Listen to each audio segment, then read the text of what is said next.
Uma comitiva de deputados se reuniu com o relator especial para a liberdade de expressão da Comissão Interamericana de Direitos Humanos da Organização dos Estados Americanos para informá-lo sobre a sistemática violação de direitos humanos perpetrada pelo ministro Alexandre de Moraes do Supremo Tribunal Federal e seus aliados.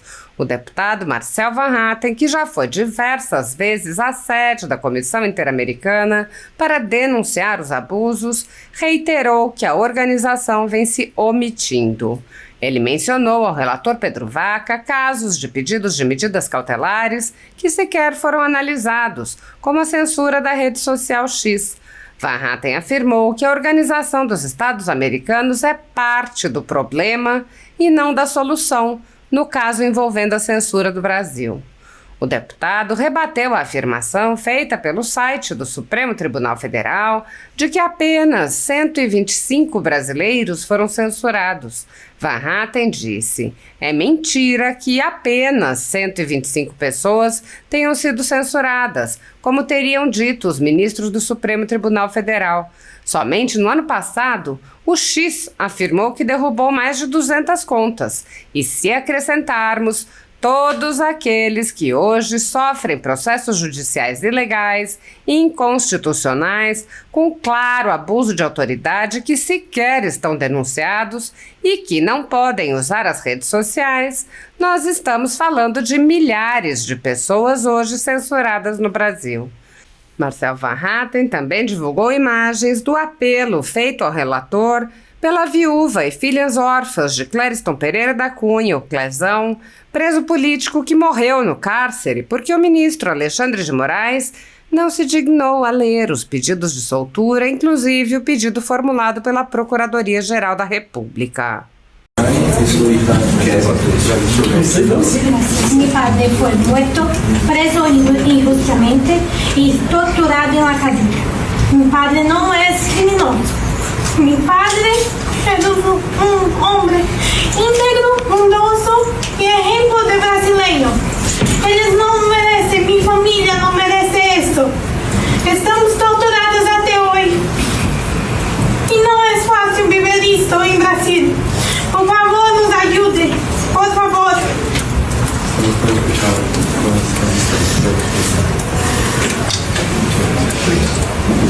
Segundo o deputado, Pedro Vaca afirmou que a visita ao Brasil busca documentar todas as denúncias relacionadas à censura no país. Vaca pediu aos parlamentares mais informações sobre os bloqueios das redes sociais, como os usuários foram notificados dos bloqueios, se pelas plataformas ou por notificação judicial, o tempo em que o acesso às redes foi suspenso e se as informações sobre as decisões de suspensão de contas ou conteúdos estão disponíveis. Pedro Vaca afirmou aos parlamentares que recebeu milhares de pedidos de reunião de brasileiros que gostariam de denunciar as censuras que sofreram nos últimos anos. O deputado delegado Ramagem, que também participou da reunião, divulgou um vídeo de sua fala. Ele explicou ao relator que o ministro Alexandre de Moraes impediu sua nomeação como diretor-geral da Polícia Federal, embora essa fosse uma atribuição exclusiva do presidente da República. Ramagem apontou que sua eleição demonstra que a população compreende as arbitrariedades que vêm sendo cometidas. O deputado entregou ao relator o relatório produzido pela oposição na CPMI do 8 de janeiro, explicando que a CPMI foi dominada pela extrema-esquerda e disse: o nosso relatório demonstra com fatos e fundamentos que toda a perseguição política à direita, toda a quebra do ordenamento jurídico que é feita, sem o devido processo legal, sem sistema acusatório, sem juiz natural e sem ampla defesa, a gente consegue demonstrar aquilo que foi feito na verdade é uma narrativa. É um fato que aconteceu uma perseguição, não apenas à pessoa do partido, mas a toda a direita do Brasil, para censurar, calar, perseguir, tirá-la das ruas. Ramagem explicou ainda que o Supremo Tribunal Federal vem exorbitando suas atribuições e interferindo no Legislativo. Ele prosseguiu: eu fui chamado à Polícia Federal a depor por falas minhas no Congresso Nacional, relativizando toda a minha imunidade parlamentar. O deputado relatou que apresentou o projeto da anistia aos presos e perseguidos políticos e entregou ainda um resumo das arbitrariedades com uma lista de presos políticos de seu estado. Ramagem prosseguiu. Trouxe ainda os diversos jornalistas que estão censurados hoje no Brasil e brasileiros jornalistas que estão no exterior, tentando fazer essa comunicação de elucidar a população brasileira. Ramagem afirmou: se houver uma análise mais dura, no mínimo minimamente imparcial e isenta, fica mais do que claro que nós vivemos uma perseguição política e os verdadeiros atos antidemocráticos são feitos por instituições nacionais contra a direita para tirá-la do debate político, quebrando toda a liberdade de expressão. Muitos jornalistas e veículos conservadores vêm sendo implacavelmente perseguidos, como é o caso da Folha Política. Nossa sede, nossa residência foi invadida e todos os nossos equipamentos foram apreendidos a mando do ministro Alexandre de Moraes. À época, o jornalista Alexandre Garcia assinalou que algo semelhante só havia ocorrido na ditadura Vargas, não havendo qualquer exemplo parecido durante o tão falado regime militar. Mesmo em ditaduras consolidadas, não é comum que se apreendam todos os equipamentos em claríssima violação a tratados internacionais, como o Pacto de São José da Costa Rica.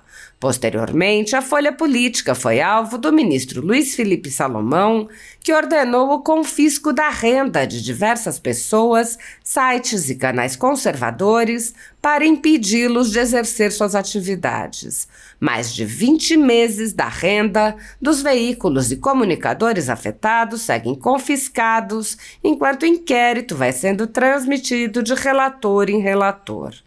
Outros jornalistas e comunicadores foram presos sob alegações como a de sair do país sem saber que estavam sendo investigados.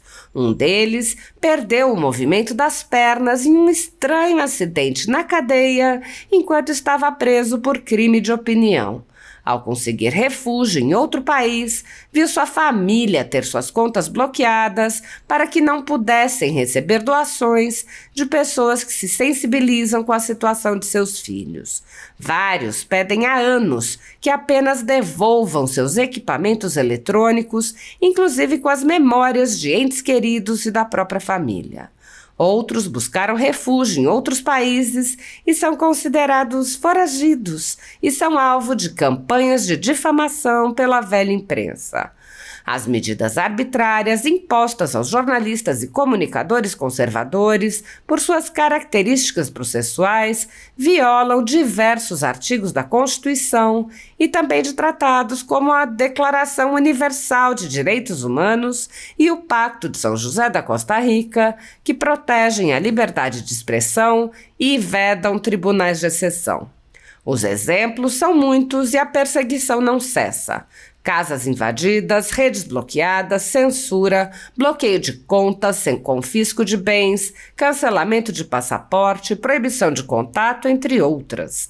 Nos inquéritos políticos conduzidos em cortes superiores, basta que parlamentares de extrema esquerda apresentem relatórios ou reportagens produzidos por pessoas suspeitas e interessadas, acompanhados de listas de pessoas a serem perseguidas, para que essas pessoas sejam privadas de direitos fundamentais.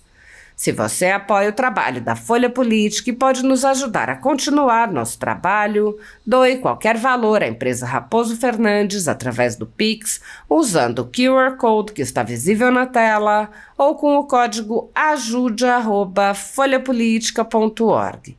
Se preferir transferência ou depósito, a conta da empresa Raposo Fernandes está disponível na descrição deste vídeo e no comentário fixado no topo. Há mais de 10 anos, a Folha Política vem mostrando os eventos da política brasileira e dando voz a pessoas que o cartel midiático quer manter invisíveis. Pix ajude@folhapolitica.org. Assista. feliz com a sua vinda aqui conosco.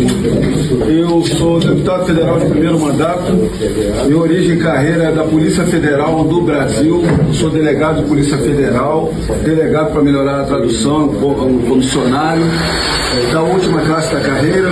Fui indicado pelo presidente Bolsonaro a chefiar, presidir essa instituição. Uma grande arbitrariedade do Supremo Tribunal Federal não deixou uma atribuição exclusiva do presidente da República. Isso para demonstrar que isso já vem antes do governo anterior, impossibilitando o governo de poder trabalhar e executar. Eu não me dei por rogado e resignado, me candidatei a deputado federal.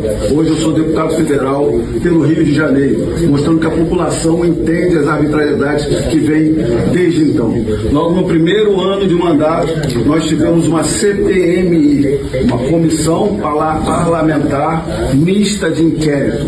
É uma comissão do Congresso Nacional que visa investigar, e no caso nós estamos investigando os atos do 8 de janeiro, que o senhor já deve conhecer em parte, e a gente quer trazer aqui a totalidade do que aconteceu. O governo se mobilizou para fazer maioria na mesa dessa comissão e maioria do seu plenário, mas nós de oposição fizemos um verdadeiro trabalho de mostrar as perseguições e as arbitrariedades. Nós construímos um relatório da oposição. Esse relatório tem cerca de 300 páginas. Eu trago ele hoje aqui em português, traduzido em inglês também.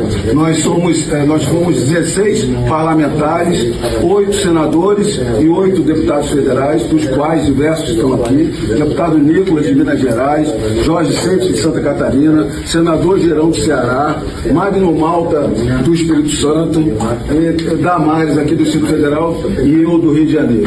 O nosso relatório, o nosso voto demonstra por fatos e fundamentos toda a perseguição política à direita, toda a quebra do ordenamento jurídico que é feita, o devido processo, legalidade, todo o sistema acusatório, juiz natural e da ampla defesa. O que a gente consegue demonstrar aqui é que foi feita uma narrativa de um fato que aconteceu, uma perseguição não apenas a pessoas do fato, mas toda a direita do Brasil, para censurar, calá-la, persegui-la, tirá-la das ruas, que nós estamos revertendo com nossas redes sociais, tirá-la das redes sociais, o que nós estamos revertendo no Congresso Nacional, mas que está sendo colocado no Supremo Tribunal Federal, exorbitando suas atribuições e vindo de encontro às atribuições do Congresso Nacional.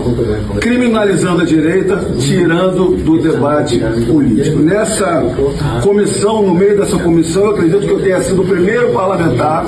Eu fui o parlamentar que mais tive representações aprovadas por demonstrar a perseguição e as omissões para que aquilo acontecesse.